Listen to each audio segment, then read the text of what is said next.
नमस्कार दोस्तों, आपका स्वागत है हमारे YouTube चैनल पे। उम्मीद आप लोग मस्त होंगे, ज़बरदस्त होंगे, मस्ती के साथ में पढ़ाई भी कर रहे होंगे। तो हमने पिछले वीडियो में क्वेश्चन देखे थे, जो हमारे 3, 4, 5 के क्वेश्चन हमने देख लिए थे। छठा नंबर था हमारा। छठा नंबर थोड़ा सा हटके भी है और इसको समझना भी बहुत ज़रूरी है। इस तरीके से क्वेश्चन आने की संभावना बहुत ज़्यादा है।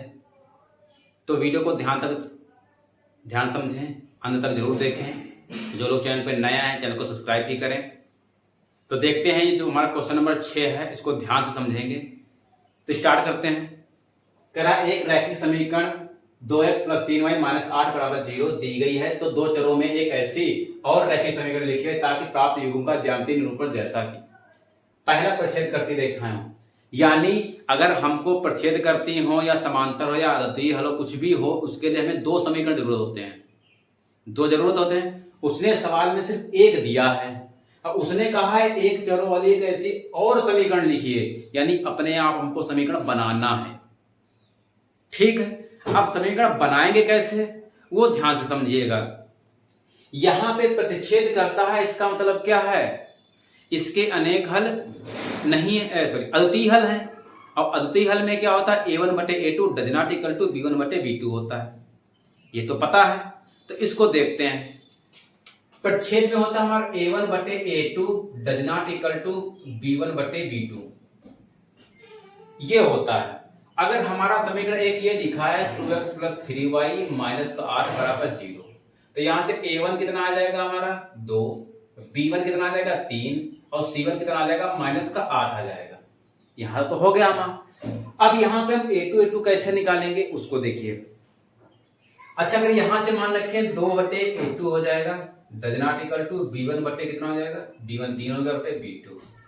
यानी यहां पे हमें a1 और a2 के ऐसे मान लाने हैं कि ये दोनों बराबर नहीं होने चाहिए। यानी a2 और b2 के मान हमें ऐसे रखने हैं कि यहाँ पे बराबर नहीं होना चाहिए। अब जब बराबर नहीं होगा तो क्या हम इसकी जगह पे 3 रख लें, इसकी जगह पे 2 रख लें? रख सकते हैं, रख सकते हैं। इसके स्थान पे 3 रख लें, इसके स्थान 2 रख लें। तो 3 अगर इसके स्थान पे रखेंगे तो a2 पे तो क्या रहेगा 3x प्लस का 2y और माइनस का 8 ले लें बराबर 0। 8 हमने इसी वाला ले लिया, यहां तो कोई दिक्कत। यानी a1/a2 हमने कर लिया, does not equal to b1/b2 किया है। अगर इसके बटे, अगर देखो यहां से अगर हम इसको 2/3 कर लें, डज नॉट इक्वल टू इसको हम कर ले 3/2, तो क्या दोनों बराबर हैं? नहीं बराबर, ये 2/3 है, 3/2। तो कंडीशन हो गई हमारी। यानी a2 कितना आ गया हमारा, ये आ गया, और b2 कितना आ गया, 2 आ गया। तो हमने इस तरह समीकरण लिख लिया। यानी a2 कितना हो गया हमारा 3, b2 हो गया 2 और c2 कितना हो गया -8। ये हो गया ना। इसका मतलब जो हमारा दूसरा जो रैखिक समीकरण है वो कौन सा आएगा हमारा, ये वाला आएगा। तो इस क्वेश्चन का आंसर हमारा कौन सा होगा, ये हमारा आंसर होगा इसका। कह रहा एक रैखिक समीकरण लिखना है, तो ये हमने समीकरण लिख दिया क्योंकि ये हमारा सेटिस्फाई हो रहा है, इसलिए हमारा ये वाला रैखिक युग्म समीकरण है।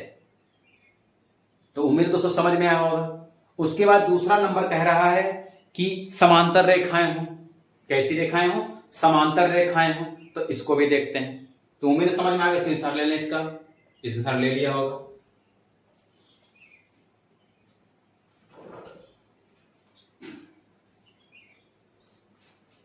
यहां पे बात कर रहा है, दूसरा कह रहा है समांतर रेखाएं हों।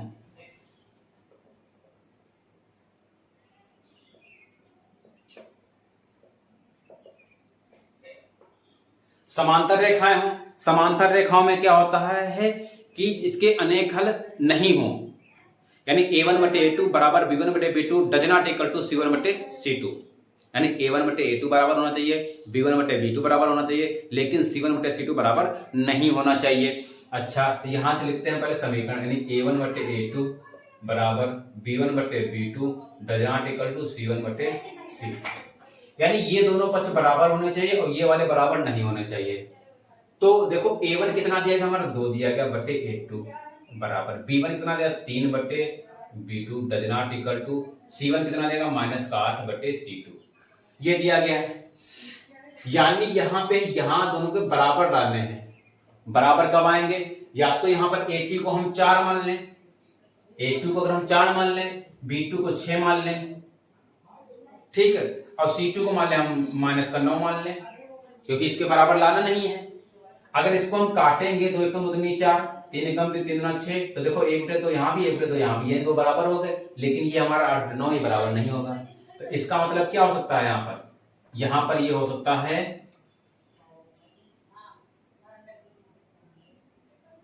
यानी 2/4 बराबर का 3/6 डज नॉट इक्वल टू -8/-9। तो समीकरण क्या लिखते हैं, 4x प्लस का 6y और माइनस का 9 बराबर 0। यानी a2 यहाँ पे कितना हो गया हमारा 4, b2 हो गया 6 और c2 कितना हो गया माइनस का 9। अगर इसको हल करेंगे, 2 एकम 2 2 दूनी 4, 3 एकम 3 3 दूना 6, यानी 1/2 बराबर 1/2 बराबर does not equal to minus का 8 बटे, यानी माइनस कट गया तो आएगा 8/9। तो ये देखो समांतर रेखा की कंडीशन सही और सेटिस्फाई हो रही है। तो इसका मतलब ये जो हमारा समीकरण दिया गया, यानी 4x प्लस का 6y माइनस का 9 बराबर 0। तो ये जो हमारा रैखिक समीकरण जो लिखा गया है, यही हमारा इसका आंसर होगा। तो उम्मीद है तो समझ में आया होगा। नहीं समझ में आएगा इसको पुनः देखें, इसका स्क्रीनशॉट ले लें। उम्मीद स्क्रीनशॉट ले लिया होगा। इसका नंबर तीसरा नंबर है, उसको देखते हैं।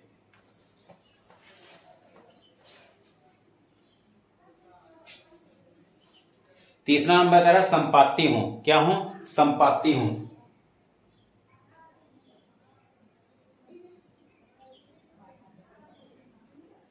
संपाती हूं, संपाती मतलब होता है इसके अनेक हल हो, यानी a1/a2 बराबर b1/b2 बराबर c1/c2, यानी तीनों बराबर होने चाहिए। अब तीनों बराबर होंगे तो उसको देखते हैं, यानी a1/a2 हो गया बराबर b1/b2 हो गया बराबर c1/c2। अब यहाँ पे a1 देखो 2 दिया गया बटे a2 हो जाएगा बराबर का b1 कितना दिया गया 3/b2 हो जाएगा, c1 दिया गया -8, यहाँ पे हमें c2 लेना है। यानी यहाँ पे हमें a2 b2 c2 के ऐसे मान लेना है कि तीनों बराबर हो जाने चाहिए। अभी देखो हमने इसको क्या लिया था, 4 लिया था, यानी a2 4 हो गया तो नहीं 4x हो जाएगा। इसको अगर हमने 4 ले लिया 2/4 बराबर 3 इसको हमने भी 6 लिया था प्लस का 6y हो जाएगा बराबर, ये -8 है। यानी यहाँ से आया 2 एकम 2 2 दूनी 4, 3 एकम 3 3 दूना 6, यानी 1/2 यहाँ भी आया, 1/2 यहाँ भी आया, -8 बटे कितना करते हैं कि यहाँ भी 1/2 आए, तो 8 को अगर कर देंगे 8 दूनी 16 होता है, तो इसको अगर हम -16 ले लें बराबर 0। अगर यहाँ पे -16 लेंगे तो माइनस करेगा 8 एकम 8 8 दूनी 16, तो ये भी कितना आ गया हमारा 1/2 आ गया, 1/2 आ गया। नहीं ये सेटिस्फाई हो रहा है कि नहीं हो रहा? यानी a2 तो हमने भी माना था, दूसरे वाले में जो समांतर गया था उसमें a2 हमारा 4 आ गया, b2 6 आ गया, लेकिन अगर c2 मानेंगे तीसरे वाले में -16 मानेंगे तभी तो 8 से काटेंगे तो 8 में 16 आएगा, तभी तो 1/2 आएगा। तो इसका जो समीकरण बनेगा हमारा ये बनेगा, यानी a2 बराबर कितना 4, b2 बराबर 6 और c2 बराबर -16। तो ये हमारा रैखिक समीकरण बन गया है। उम्मीद है दोस्तों क्वेश्चन समझ में आएगा, बहुत अच्छे से समझाने की कोशिश की है। तो इसका स्क्रीनशॉट ले लें। अगर सेशन अच्छा लग रहा हो, मेरे बात समझ में आ रही हो, पढ़ाई अच्छा लग रहा है, तो वीडियो को लाइक भी करें, शेयर भी करें। तो इसके आगे हमारे क्वेश्चन 6 हो गया, उसके नंबर आगे देखते हैं। हमारे क्वेश्चन नंबर 7 दिया गया, उसको देखते हैं। क्वेश्चन कह रहा एक रैखिक समीकरण युग्म x + 2y बराबर का 2 और 2x - y बराबर का 1 के हल को निरूपित करने वाले बिंदु से होकर जाने वाली एक रेखा की समीकरण ज्ञात कीजिए। इस प्रकार की कितनी रेखाएं ज्ञात कर सकते हैं? ये क्वेश्चन दिया गया हमारा। तो ये क्वेश्चन ज्यादा इंपॉर्टेंट नहीं है, लेकिन तब भी आपको बताया जाएगा। तो सबसे पहले क्या करते हैं, ये समीकरण दिए गए उनको लिख देते हैं। यानी x प्लस का y बराबर का 2 दिया गया है, दूसरा दिया गया 2x माइनस का y, 2x माइनस का y बराबर का 1 दिया गया है।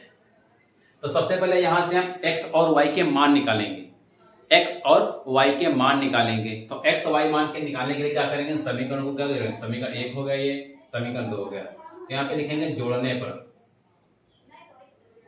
समीकरण 1 2 को जोड़ा गया तो ये हमारा कट जाएगा, ये कितना देगा हमारा 3x बराबर 2 1 3, x बराबर कितना आ गया 3/3 कट गया, तो x बराबर कितना आ गया 1, x का मान कितना आ गया हमारा 1 आ गया। अब x का मान समीकरण किसी में भी रख दें, तो यहां से लिखेंगे x का मान समीकरण 1 में रखने पर, ठीक। यहां पे x प्लस का y बराबर का 2 दिया गया है, तो x का मान 1 प्लस का y बराबर का 2, तो y बराबर कितना आ गया 2 माइनस 1, तो y बराबर कितना आ गया 1। यानी x का भी मान 1 आ गया और y का भी मान आ गया। तो यहां से कह सकते हैं क्या x बराबर y कह सकते हैं, x बराबर y कह सकते हैं। तो यहां से कह रहा है क्वेश्चन है कि कितनी रेखाएं प्राप्त कर सकते हैं। तो यहां से हम कैसे अनंत रेखाएं प्राप्त कर सकते हैं, अनंत रेखाएं प्राप्त कर सकते हैं।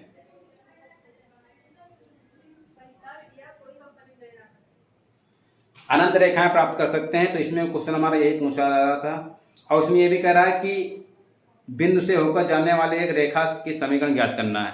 तो रेखा का समीकरण ज्ञात करने के लिए क्या करेंगे, यहां से उल्टा कर देते हैं। यहां से लिखा है जैसे ये हो सकता है x प्लस का y बराबर का 2 हो गया। दूसरा अगर ज्ञात करेंगे तो इसको हम 3x कर लेंगे प्लस का 2y कर लेंगे बराबर 1 कर लेंगे। यानी इस तरीके से कुछ भी समीकरण तुम निकाल सकते हो आराम से। तो क्वेश्चन नंबर 7 हमारा ये जब लिखो ना लिखो, तुम्हारा इतना पूछ रहा है कितनी रेखाएं प्राप्त कर सकते हैं, तो अनंत रेखाएं प्राप्त कर सकते हैं x बराबर y, क्योंकि x और y के बराबर कितना आ गया 1 आ गया। तो उम्मीद दोस्तों क्वेश्चन समझ में आएगा। उसके बाद क्वेश्चन नंबर 8 देखते हैं।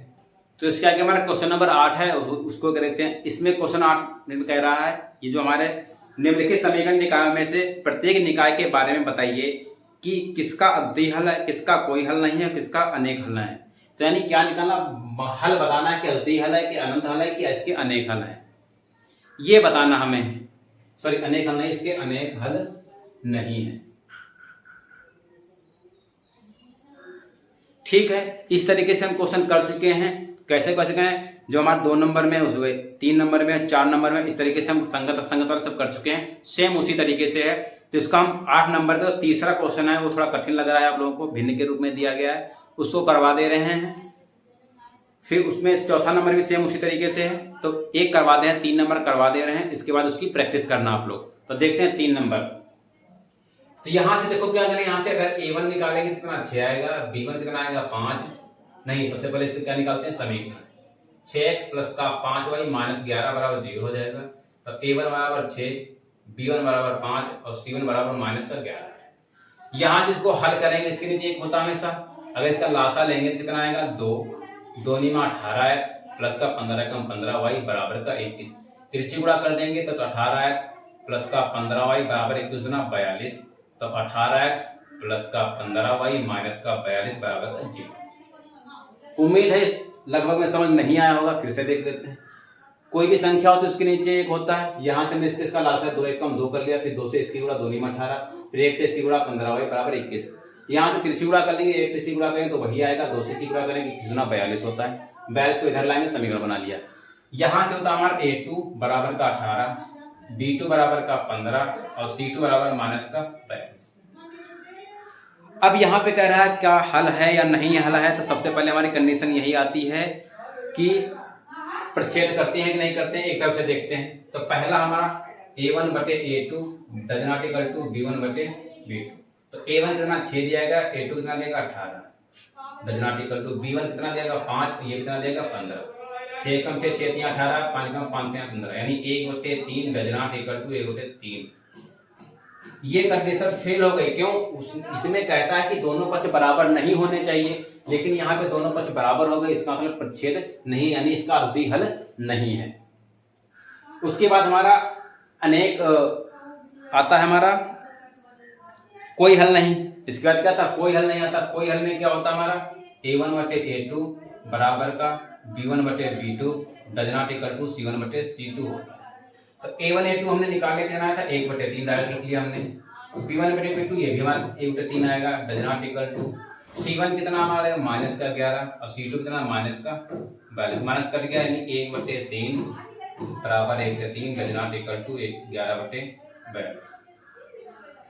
यहाँ पे कंडीशन सेटिस्फाई हो रही, जो यहाँ पे अनेक हल के लिए कहता है वो यहाँ पे सेटिस्फाई हो रहा है। क्या हो रहा है, ये दोनों देखो पक्ष बराबर हो गए, लेकिन ये बराबर नहीं है। तो इसका मतलब क्या है, ये इसके अनेक हल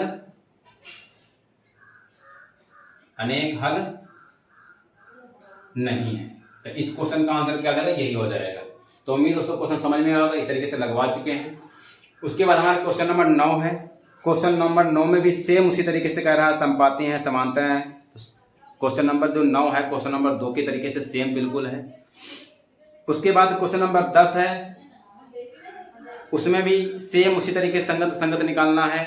क्वेश्चन नंबर 11 में अद्वितीय हल कह रहा है, सेम उसी तरीके निकालना है। यहाँ पे के का मान निकालना है, अद्वितीय वाला हल लगेंगे यानी a1 बटे a2 रखेंगे। 10 नंबर जो है ये 10 नंबर जो है 10 नंबर में जो अद्वितीय हल के लिए यानी a बटे a2 बराबर का b1 बटे b2 करेंगे। So does not equal to इसमें रखेंगे, इसमें से हम के का मान निकाल लेंगे तो क्वेश्चन नंबर 10 भी हो जाएगा। उसकी तरह से क्वेश्चन नंबर 11 भी है, क्वेश्चन नंबर 12 भी है और क्वेश्चन नंबर 13 भी है, क्वेश्चन नंबर 14 भी है, क्वेश्चन नंबर 15 भी है, 16 भी वैसे ही है। तो लगभग में ऐसे आगे तक हैं। तो आप जितनी सी प्रैक्टिस करिएगा, नहीं आएगा तो मैं नंबर 13 से आगे करवा दूंगा, नहीं तो नेक्स्ट वीडियो में आपको हम 10 से फिर से समझा देंगे। तो सवाल तो सेम है, आप इसकी प्रैक्टिस करिएगा। तो आज हम इस वीडियो में यहीं तक रखते हैं। ये जो क्वेश्चन समझाए गए इनको ध्यान समझिए, इन्हीं को समझने के बाद में आगे जो वीडियो दिए क्वेश्चन आएंगे वो सेम क्वेश्चन इसी तरीके से हैं, तो इसको लगाने की कोशिश करिएगा। तो प्रैक्टिस करते रहिए, हंसते रहिए, मुस्कुराते रहिए, जीवन में आगे बढ़ते रहिए। तो मिलते हैं नेक्स्ट वीडियो में, तब तक के लिए जय हिंद।